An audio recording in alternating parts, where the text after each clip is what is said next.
Nel consueto punto stampa il presidente Zaia ha voluto specificare ancora una volta i numeri dei contagi che vanno letti evidenzia in rapporto al numero dei tamponi effettuati, arrivati a 4.052.467.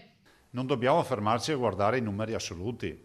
Cioè dire il Veneto oggi ha 2.500 positivi, ne ha 3.500, ne ha 4.000, non vuol dire nulla, perché i veri dati, invito tutti, anche a livello nazionale, a cominciare a vedere delle tabelle fatte bene, sono due.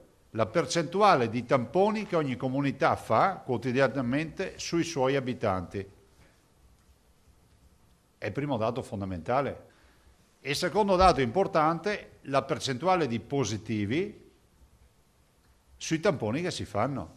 Infatti, se noi andiamo a vedere in base ai nostri dati, cioè percentuale di positivi sui tamponi fatti, noi siamo in questo momento al 6,93. E proprio partendo da qui il governatore ha chiesto all'Università di Padova di effettuare uno studio che dovrebbe essere pronto in poche settimane. Abbiamo chiesto di attivare uno studio su una popolazione indistinta. Vogliamo capire la popolazione, che è quella casuale, no? Che è quella di chi passa per strada, dello studente, della cassiera in un supermercato, del pensionato, del lavoratore. Ecco, una popolazione che ha una sua stratificazione e una sua uniformità da un punto di vista statistico. Ovviamente sarà un campione scelto scientificamente.